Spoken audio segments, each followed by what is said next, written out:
Hello friends, welcome back to your favorite YouTube channel Easy English Speaking.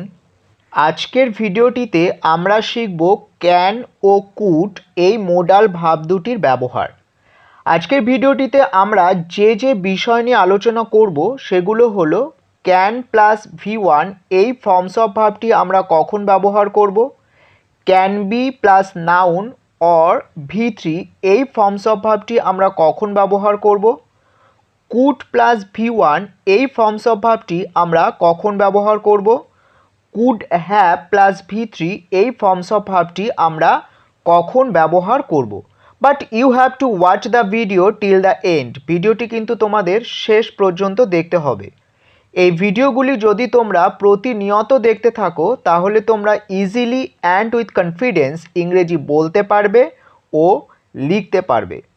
তাহলে আর বেশি দেরি না করে ভিডিওটির মূল পর্বে যাওয়া যাক।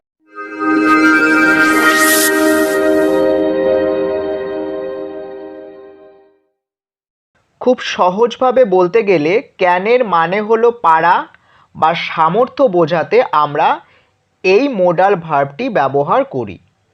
আর ক্যানের পাস্ট ফর্ম হিসাবে কুড ব্যবহার হয়ে থাকে। এক কথায় ক্যানের মানে হলো পারা আর কুডের মানে হলো পারতাম। এছাড়া আমরা ability, permission, request, offer, suggestions এই ধরনের সিচুয়েশানে আমরা ক্যান ও কুড এই মোডাল ভাব দুটি ব্যবহার করতে পারি। এইবার আমরা দেখব ক্যান প্লাস V1 এই ফর্মস অফ ভার্বটি আমরা কখন ব্যবহার করব। কোনো বাংলা বাক্যের শেষে যদি পারা, পারি, পারবো থাকে সেই সমস্ত বাংলা বাক্যকে ইংরেজিতে ট্রান্সলেশন করার সময় আমরা ক্যান প্লাস V1 এই ফর্মস অফ ভার্বটি ব্যবহার করব। যেমন ধরো, গোপাল খুব ভালো সাঁতার কাটতে পারে। Gopal can swim very well. আমি খেলতে পারি। I can play. পাখিরা উড়তে পারে। The birds can fly. জল ছাড়া আমরা বাঁচতে পারি না। We can not live without water. আপনি এখনই বাড়ি যেতে পারেন না। You can not go home yet. তাহলে কোনো বাংলা বাক্যের শেষে যদি পারা, পারি, পারবো থাকে সেই সমস্ত বাংলা বাক্যগুলিকে ইংরেজিতে ট্রান্সলেশন করার সময় আমরা ক্যান প্লাস V1 এই ফর্মস অফ ভার্বটি ব্যবহার করব। এখানে V1 মানে হচ্ছে ভার্বের প্রেজেন্ট ফর্মকে বোঝানো হয়েছে। এইবার আমরা দেখব কুড প্লাস V1 এই ফর্মস অফ ভার্বটি আমরা কখন ব্যবহার করব। যদি কোনো বাংলা বাক্যের শেষে পারত ও পারতাম কথাটি থাকে সেই সমস্ত বাংলা বাক্যগুলিকে ইংরেজিতে ট্রান্সলেশন করার সময় আমরা কুড প্লাস V1 এই ফর্মস অফ ভার্বটি ব্যবহার করব। যেমন ধরো, আমি সাঁতার কাটতে পারতাম। I could swim. আমার ঠাকুমা 7টি ভাষায় কথা বলতে পারতেন। My grandmother could speak 7 languages. Ram কলকাতায় যেতে পারত। Ram could go to Kolkata. তুমি এটা ভালো করতে পারতে। You could make it better. এইবার আমরা দেখব ক্যান বি প্লাস নাউন অথবা ক্যান বি প্লাস V3 এই ফর্মস অফ ভার্বটি আমরা কখন ব্যবহার করব। কোনো বাংলা বাক্যের শেষে যদি হতে পারে বা যেতে পারে কথাটি থাকে সেই সমস্ত বাংলা বাক্যকে ইংরেজিতে ট্রান্সলেশন করার সময় আমরা ক্যান বি প্লাস নাউন ও ক্যান বি প্লাস V3 এই ফর্মস অফ ভার্বটি ব্যবহার করব।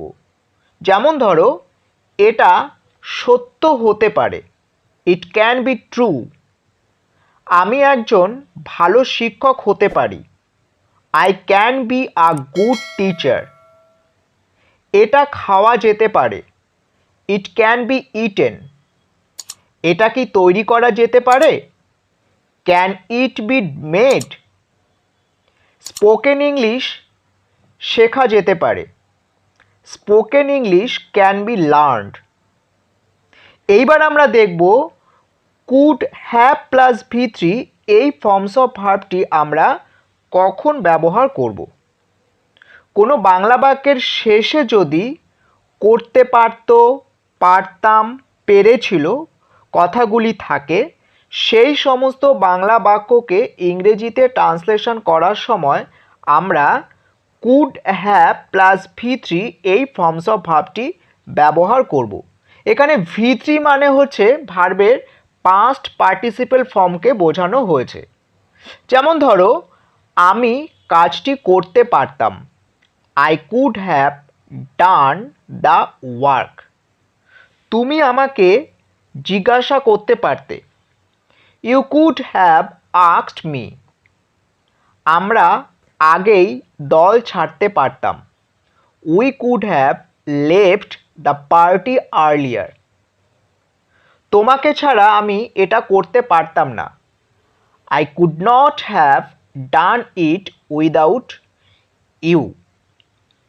এইভাবে যে সমস্ত বাংলা বাক্যের শেষে করতে পারত, পারতাম, পেরেছিল কথাগুলি থাকে, সেই সমস্ত বাংলা বাক্যকে ইংরেজিতে ট্রান্সলেশন করার সময় আমরা কুড হ্যাভ প্লাস V3 এই ফর্মস অফ ভার্বটি ব্যবহার করব। ক্যান কুড দিয়ে যদি তোমাদের কোনো কোয়ারি থেকে থাকে তাহলে তোমরা কমেন্ট বক্সে কমেন্ট করে জানাতে পারো। I shall be very please to respond your query. আর একটা কথা মনে রাখবে, যে যত বেশি প্র্যাকটিস করবে সে তত তাড়াতাড়ি ইংরেজি বলতে পারবে ও লিখতে পারবে। ভিডিওটি যদি তোমাদের ভালো লেগে থাকে ভিডিওটি লাইক করো, share with your friends and your relatives, এবং যারা এখনও চ্যানেলটিকে সাবস্ক্রাইব করোনি please do subscribe our channel, it is absolutely free. দেখা হবে পরবর্তী ভিডিওটিতে একটি নূতন কন্টেন্ট নিয়ে। ততক্ষণ ভালো থেকো, সুস্থ থেকো।